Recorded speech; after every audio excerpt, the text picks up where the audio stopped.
Hello and welcome. My name is Arnold Barkhorn, Master Bartender with 12 years experience here in San Diego, California. I'll be walking you through the Professional Bartending School book as you learn how to bartend from your own home. First, let's get familiar with our bar space, our bar area. Open your books to page 2 with your bar station. In your bar station, you normally have your fruit tray for all your garnishes that you just cut up prior to your shift. You have all your glassware necessary for making the cocktails that we'll be learning here in a second. Our speed rail containing our alcohols that we're going to be commonly using the most, along with our juices and non-alcoholic mixers as well. Right here in the center is going to be an ice tray or a big ice bin, usually containing at least 5 buckets of ice that you can fit in there to last you through your whole shift. Getting familiar with your bar station is very important. You want to be able to grab things and just know where the location of things are at all times. So definitely want to get familiar with your bar station. Turn your page over to page 3, book over to page 3. Second paragraph there talks about the 3-sink compartment method. Now the 3-sink compartment method is health code standard for washing dishes behind the bar. Usually off to the side you'll have a smaller sink with a warm soapy water. Inside that warm soapy water you'll have some brushes, manual or automatic brushes that you'll actually hold the glassware. Put your hands in that water and manually scrub on those brushes inside the warm soapy water. You'll take it out of that first sink and dip it into a hot rinse, which is simply a hot water, and then rinse all that soap off. And in the third sink would be a cold water with the sanitizing solution. It's health code standard. You need to know this for the test. In addition, an air dry. On page 4, short review. You can go over this here. It talks about the ice bin, the speed rail, your well liquor, premium liquors. Talks a little bit about the soda gun and your sinks, your drain boards and so forth. Kind of some stuff that kind of obvious that we all should know about already. If you open your books to page 5, this talks about the fruit tray. What's exactly in our fruit tray? Well, here in our fruit tray, we got our pineapple wedges that we've been using for our fruitier cocktails. We got our lime wedges that we'll be using for fresh squeezed lime in our cosmopolitans or gin and tonics and cocktails such as that. Oranges, also garnishing for, the fruitier cocktails. Lemon wedges for fresh squeezed lemons and your lemon drops, or some chocolate cake shooters. You're going to need these wedges. And also, if I'm working a martini bar, I might already have some lemon twists already prepared. Depending on what kind of bar that you're working at, you're going to gear your garnishes towards the cocktails that you sell the most.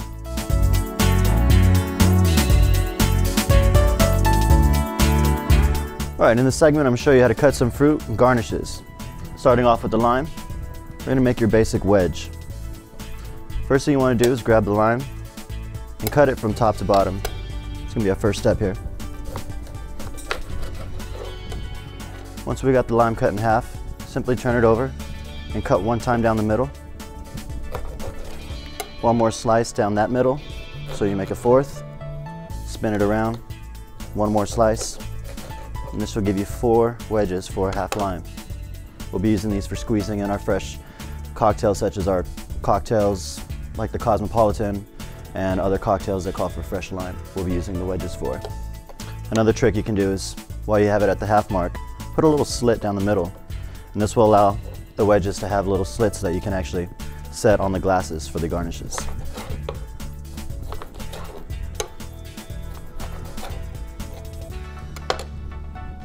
And you'll notice the wedge slice there with a little, which you can put on the top of a rocks glass for a garnish. Easy. Another type of cut we're going to be using for the lemon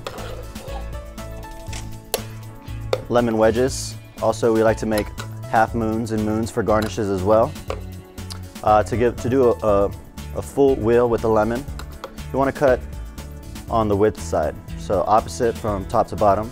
We're going to go right down the middle, and then once again we're just going to make a little wheel slice such as this. From there we're going to go ahead and make one little incision, which we can use for a garnish once again as what we call a full wheel. Also, we could do the half wheels. It'd be the same thing, just taking that half of the full wheel and once again a little slice down the middle. And this will give you a half wheel garnish. Also, another fun garnish that we like to do with the lemons is something called a moon. We'll take a half wheel, and simply cut the meat and the peeling right down the half the side like this. And this makes a great garnish for martinis. And this is what we call the moon. There's a few different garnishes to work with there. Also some other garnishes that you might want to cut up pre-shift are some orange slices, orange wedges. Same concept as making a wedge from the lemon or a lime. We're going to do the same thing with the orange. Cut it from top to bottom, throw it down, cut it once again right down the middle, and another fourth, and give us our orange wedges, which make great garnishes. Also either creating the moons with them, just like we did with the lime, makes a perfect garnish usually for things such like our Mai Tais and stuff like this. Makes an awesome garnish there. Another good preparation to have for fruits is your apple, for apple martinis or other cocktails such as sangrias and stuff like this. A fun thing to do with the apple is we're going to thin slice it horizontally. So I'm going to turn the apple on its side. Let me get this out of the way first. Thin slice it as much as you can. It can be a little tricky, but the benefit to cutting the apple this way is that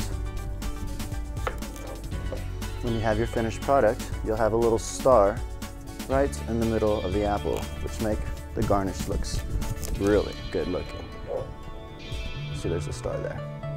Fun thing to do is put these on top of your apple martinis, and it soaks up the alcohol so you can actually eat the garnish afterwards. It takes a little bit different route down the body, gets you a little drunker faster, so some fun apple garnishes you can do. Also, once again, wedging them out or even doing the half wheel with the apple is very common as well. Another fruit we're going to learn to cut is the pineapple. Definitely a garnish that you want to have if you have Mai Tais and fruitier cocktails such as that. Our first step is to take the top of the pineapple off, and we're going to cut the bottom as well. Once we got the top and the bottom removed, we're going to go ahead and put the pineapple back up on its top, and we're going to slice it right down the middle. Now that we got one of these sliced down the middle, we're going to just use half for now, and we're going to slice it one more time and cut this one in half. So what I've done is just made fourths. Now with the pineapple like this, you want to get that rind out in the middle because it can be very tough, especially when the customer tries to eat the pineapple. So far we got something looking like this. Our next step is to take the knife and put a little slit right down the side, and this is where we're going to hang it off the glassware. And now we can go ahead and make our pineapple wedges.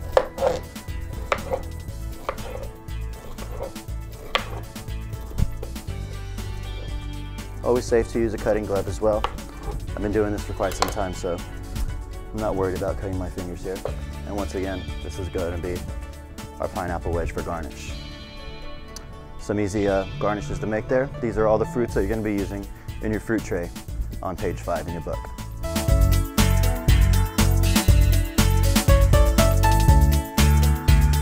All right, now we're going to learn a lemon twist. Now lemon twist, shopping for your lemons, you really want to make sure you find a nice soft lemon, because if you get one of those lemons that's really hard, that means it's going to be a lot harder to take the peel off the meat. So when shopping around for your lemons in your refrigerator, always find the softest lemon. It's going to make your job a lot easier. To make the lemon twist, first thing you want to do is cut off the ends of the lemon. One end. And the other end here. So once I've taken off those ends, you can just throw those out. And now what I want to do is I want to carefully remove the rind from the meat. So first thing I want to do is assist and just kind of assist the rind from coming off the meat. So the objective is really not to tear the rind. Do this on the other side as well. Now I'm just going to make one slit down the middle, and that's all I want to do at this time.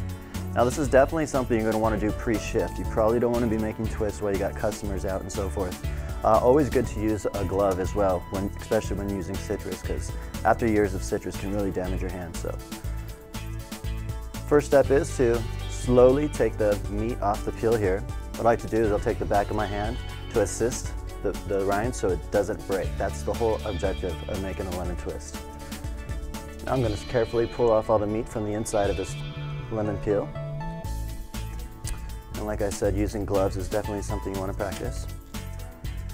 Now what I've done is I've taken all the meat from underneath the peeling. I can go ahead and discard that meat, or you can recycle it and get all the juice out, so you can have fresh lemon juice and throw it in a squeeze bottle. I personally like to recycle the juice. Now once we get this peeling, what we want to do is just kind of roll it up, and then either using a sword or a toothpick or a skewer of some sort, I want to just kind of stab it at one end. And what this is going to do, it's going to hold the lemon peeling to hold its shape. So now we're getting that twist that we're looking for. I might even keep this in my fruit tray, and when someone does request a twist in their martini, or if you want to garnish one for your lemon drop martini, then I'd simply pull this out and I can cut one fresh in front of the guest. And what I'm going to do is have one cut there, and usually for the martini, the proper way to serve the twist, which we'll do later, is pigtail it over the cocktail. You're going to pull it apart and you're going to see all this zest just kind of fly and drop right into the cocktail, and you would just present it inside of a cocktail such as that, and that's how you make a lemon twist.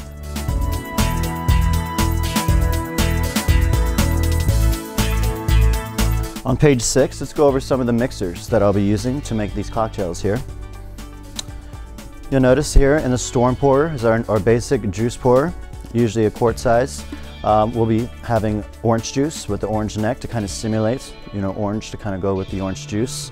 I'll be using here. Also, in the yellow neck of this storm pourers, we'll be using for a pineapple juice. So, now, in the green neck and the storm pourer, this is going to be simulating my grapefruit juice.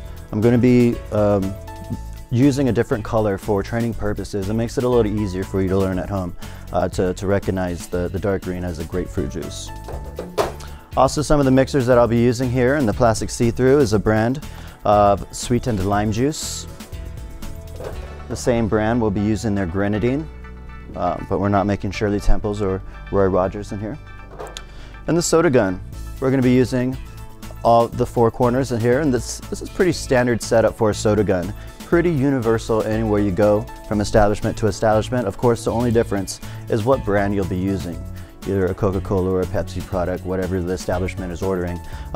You'll be using either Coke or Pepsi, of course. The difference, Sierra Mist versus 7-Up. So pretty universal the soda gun is. The Coke, normally carbonated Coke. We'll be using Sprite. In this establishment, we've got cranberry in the gun, and also the sweet and sour is very typical to see in your gun. Also, the button here labeled soda we'll be using, which is simply just a carbonated soda water, non-sweetened of course. And if you also have your diets and your tonic button there for the cocktails, that will call for those as well. Also, I'll be using a milk for some of the cocktails we'll learn later on in the book. Let's get familiar also with our what we call a sugar caddy. And inside the sugar caddy, you'll notice it's a 3-tier. First one has a sponge, and down here in the compartments, we like to fill it with sugars and salt. This way we can rim the glassware that we need to, such as a lemon drop calls for a sugared rim. To sugar the rim of a martini glass, I would dip it in the lime juice and then dip it into the sugar, which I'll demonstrate a little bit later. Or for the margaritas, we have the salt. We'll dip it into a lime juice and then dip a tall glass into the salt. That'll give us a salted rim for the cocktails, such as like the margarita or salty dog.